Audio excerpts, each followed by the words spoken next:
Start off with a nice cough. All right, what's up, guys? It is currently Monday. Was it February the It's the 3rd. Yeah, February 3rd. And as you can see behind us, we got the blue Dodge truck back in here. This is the Cummins powered truck.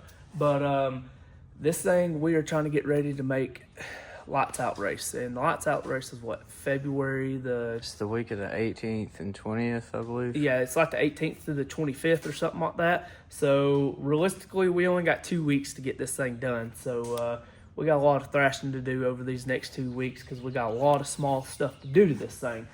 One of the first things that we already got knocked out is this thing didn't have any type of upper door latches in it, or window latches. So we did a upper door latch window latch in it just to help hold the top side of this door. That way, if it ever gets tire shake or if it ever gets air in behind the top of the door can't blow off and stuff like that. So it's just got a little pin or a hook here. This just latches up onto it. Very simple stuff. Derek also mounted the air launcher or the air solenoid for the chutes and stuff like that. That's going to be on a G meter and stuff like that, and then he will also have a button here that he can press that hits the solenoid and opens up the chutes and stuff like that. But he's hooking up to a G meter. That way, if it sees a lot of side load G while it's going down the track, it'll automatically deploy the chutes just to help it. If it's out of control or something like that, the chutes will catch it and help straighten it back up. So something pretty cool that he's doing to this thing. And then probably the biggest difference that y'all are going to see is we got the small tire setup on here. So we went from a 34 by 14 slick on a 16 by 16 double bead lock. Now, shout out to the guys at Synergy for hooking us up with the wheels.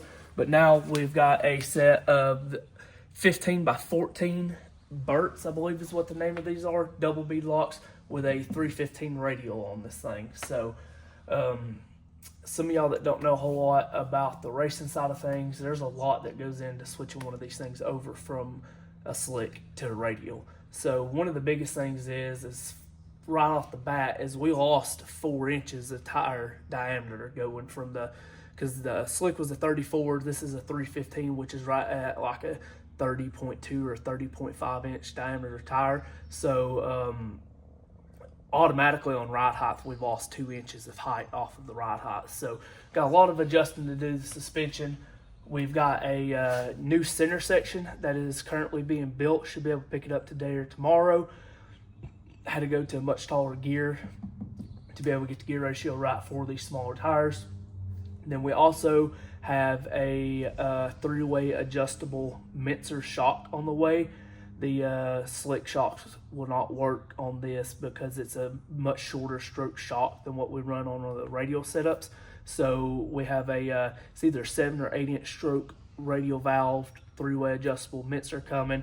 Spring rates and stuff are a lot different whenever you go from a slick to a radial too. So that'll be 2 of the big things. Other things that we're changing back here is the center section for the taller gear, and then our shocks. Now, with doing the shocks, something else that we'll have to work on is they had I didn't like them anyways, but had a very small anti-roll bar link on this thing. But as you can see, it's a very short link, and they already had it run out really far. So, but with this thing, with us going to that 7 to 8 inch stroke shock, this thing's going to travel a lot. Whenever we set that shock up, it only have about 1.5 inches of shaft showing. That way, whenever it does separate, it's going to have about 6 to 7 inches of separation in it. With doing that, though, with having this short link on the anti-roll bar, with it being this short, what would happen is it would come down and the anti-roll bar arm would actually end up getting stuck down. So we have to put I've already got everything here, we got to put a much longer anti-roll bar link in there. That way that anti-roll bar is facing up, and then whenever it travels down, it don't come past 90 degrees, because if so, like I said, they'll get locked down. So we got to do longer anti-roll bar links. One of the next things that we got to do too is he had this push bar mount on here.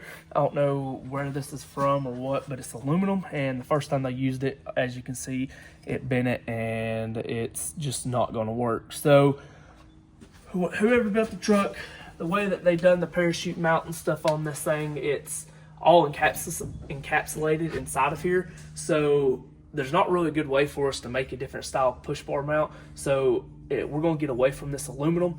We're going to basically do the exact same thing, but make it one piece that comes all the way around that this bolts into, and it'll be out of metal, and we'll actually weld it to this and then make some gusseting, and hopefully that will get rid of this issue of this breaking, because we don't want that while we're at the track. Another issue, big issue that we've run into that we caught over the weekend is, I guess whenever they built this thing, they didn't build it for or plan on going to a radial or anything like that. So whenever they done the rear end, it's just got a single eyelet on the bottom of the rear end down here. So we just have a single hole mount for our shock, and we don't have any way of actually adjusting the shock up and down for our ride height, which is going to be an issue for whenever we get the new shocks on and stuff like that, because we already need to raise the ride height. And even though our new shock is the overall extended length is longer than the shock, the height that the overall length of the shock at ride height is actually shorter than what the shock will be. So we're gonna have to come up with some way to, we'll probably end up having to cut some of this stuff, make some custom mounts, and do a billet shock mount. That way we can actually adjust our ride height on this thing. So that's a big issue that we found over the weekend, and just have to figure it out once we get our shocks here and see how much the truck's gonna have to be raised up. Whenever it's sitting on the ground already, though, it's gonna have to be raised a minimum of at least 2 inches to get ride heights and bar angles and stuff where we need them. But Derek's about to jump on getting this made. We've already got a game plan on that. Something that we're about to do real quick, though, we're gonna pull one of these wheels and tires off. We're going to go weigh it on the scale that our neighbor has next door. He has a real nice shipping scale. But we're going to see what the weight difference is in between that 34 by 14, 16 by 16 double B lock to this radial setup, and see what the weight difference is. But we'll catch y'all whenever we do that. All right, we got our wheel off here. We're going to go over here, weigh this thing, and see what the weight difference is. But me and Derek was taking a few guesses. And What do you think? I think they're going to be about 40 to 42 and a half pounds a piece. And what was the weight of the... So the slicks weighed 60, right at 61 pounds a piece is what they weighed. So we'll walk over here real quick and get a weight and see how much weight we lost just by going to a radial.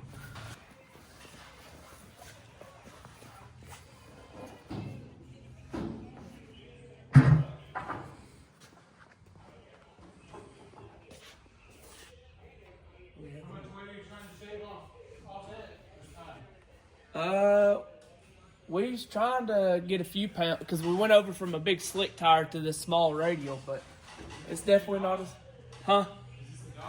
Yeah. Yeah. It's a lot heavier than I thought it'd be. It's a few pounds, but.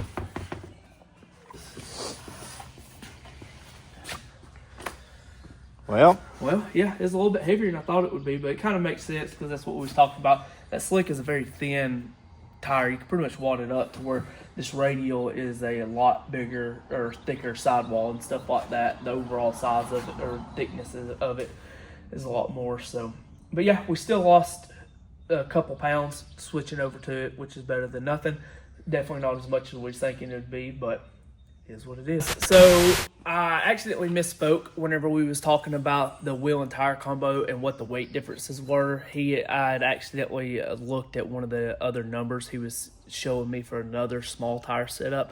So we actually ended up saving almost 20 pounds per wheel and tire for the small tire combo. So we almost lost 40 pounds of overall weight moving from that 34 by 14 on the 16 by 16 wheel to the 315 radial on the 15 by 14 wheel. So sorry about that. Derek might be able to edit it a little bit and cut it out, but just wanted to let y'all know that we did end up losing almost 40 pounds in that aspect. So that's really good for us. We're going to move on from there, kind of show y'all a few things that we've gotten done on here. We kind of forgot to talk about it a little bit, but we'll have to build a full belly pan for this thing. One of the reasons for that is to help with keeping from getting air up underneath the truck. So we're going to build a solid belly pan from the front of the truck to about right here where the rear wheel is, because that's as far as we can go. And all that's for is to, especially on a truck, is it keeps air Like if the truck ever starts to lift up into a wheelie, it keeps air from getting in the pockets up underneath the truck or underneath the bed and help air and then picking it up even further. If you've watched any of the races at like South Georgia where we're going, you've seen some of these cars actually go flying at the end of the track because of that. So building a solid belly pan, and then the front portion of the belly pan will actually be a containment system that goes up around the motor. It won't go up around the motor far, but it'll be about a 4-inch deep pan. That way we don't have to run a diaper. It'll have pig mat in the bottom of it, and then that way if something was to happen to the motor, it'll go straight into that pan. But that's what Derek's working on now. We had a bunch of templates made for the bottom of it. He's actually cutting the aluminum out for the rear portion of the belly pan that's going to go up underneath the transmission. And so the front portion of the belly pan will be aluminum for the containment system, and then the middle section underneath the transmission will also be aluminum, and then the rest of it's going to be carbon fiber, and that's what we're going to jump into. Our carbon fiber order just showed up from Mr. Tim McCamus, so we're going to open this bad boy up, make sure there ain't nothing wrong with it, and get it laid out. But this is the carbon for the truck and also for the Mustang. That's what I've been working on. So we got all the carbon for it, so super excited about that. But let's get this bad boy opened. I have a feeling this ain't going to be the easiest thing to do. Let's see.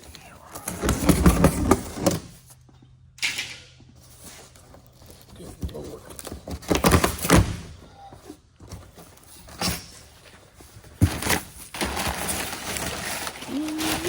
There we go. So some of y'all might be asking why it's rolled up like that. So they roll it up like that. That way it's easier to ship, and shipping cost is way cheaper on it being rolled. What size are these sheets? They're either a 4x8 or 4x10, but I think they're 4x8s. But we're gonna pull them out real quick, get them laid out on the floor. That way they can flatten out. You want to get a blankie? Well, honestly, probably put them inside of the showroom. Both out at the same time. Ready?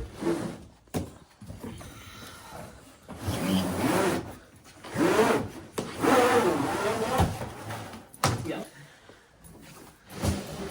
Hey. Alright, hopefully this thing don't come apart. Don't be napping on this. You hear me?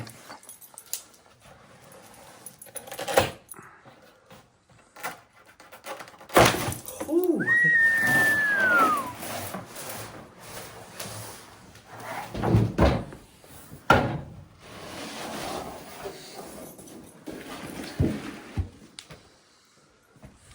Had a little tension.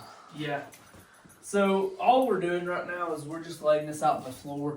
That way the ends can settle back down and get back to a more straight surface instead of... I would hate to be the one that has to roll this up. I'm sure they're probably pretty good at it by this point. Yeah, but because that bad boy has some tension on her. I'm kind of scared of this one now. Yeah, I'm gonna. Maybe I'll do the center first. I'll just stay back here.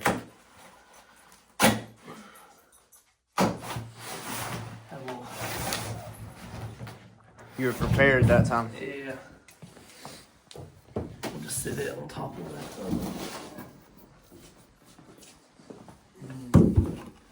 It even smells. Carbon fiber has a very distinct smell to it, but Derek's also going to get his first experience with having to cut a bunch of carbon fiber, and it's just as bad as messing with fiberglass. Mm-hmm. It smells like money, is what it smells like. Yeah, it smells like a lot of money. For most of y'all, for any of y'all that don't know, this stuff's right now it's $550 a sheet plus shipping. So it's not cheap, but it's way lighter than using aluminum, and it looks damn good too. So, but that's it for now, and we'll check back in with y'all later. All right, bud, we got a little bit further. Yep, we've gotten a good bit done so far, so we're gonna kind of show y'all what we've gotten finished up for the belly pans and stuff on this truck. But we'll kind of start in the back, work our way forward, show y'all everything that is finalized. But once we do that, we're going to be letting this thing down, getting it off the lift so we can finish up some other stuff. But let's jump into this. So we've talked about it before. We was doing belly pans pretty much from our 4-link brackets all the way forward. And the purpose of that, like I've said before, is just to keep air, especially in these trucks because of how many big pockets are in here, is to keep air from getting in those pockets just in case if you used a wheelie or something like that, it don't help pick up the truck. Purpose of all this is from the front all the way to the back, just give it a nice smooth surface for that air to flow off of and then go down. I know in this video it may look a little weird, but this does have a dip in it right here, which makes it have a really weird illusion. But it was one of their main bars right here that they had to put a dip in to clear the dry shaft and stuff. But this very back panel, it is just riveted on because there's no point in this panel ever coming out, and it's a lot less work just riveting on than doing Zeus tabs and stuff like that. These Zeus tabs are very time consuming. But our secondary panel here, this is one of our main big panels that goes in between the frame rails. This one is Zeused on. You may be asking, you may be looking and wondering, well, man, why does that thing got so many rivets in it or Zeus's in it?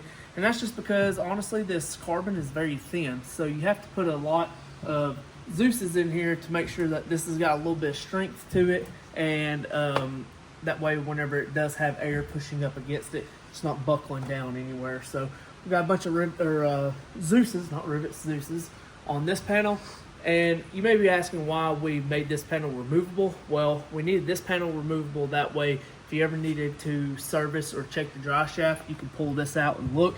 Plus there are some main lines that run from the back of the truck up to the front, up against the frame rails right here. So we need to be able to get to all those. And I think we've already showed this one a little bit, hadn't we? But this is our secondary main panel. This runs from our mid plate back to the back side of the transmission. So obviously we made this one removable. That way if the transmission needed to come out, whether there's something wrong with the transmission or changing something with the converter, we're able to do that. And like I said, there's just a bunch of lines and stuff from here to here in the truck. So all this needs to be able to be removed. That way it can be serviced or do whatever we need to. It's just easy to work on. So Don't pay attention to them being out of line. Yeah, they're not orientated or finished. They're not orientated yet. Honestly, we're not too worried about getting all this stuff like this done right now because we're in such a time crunch to get this thing done.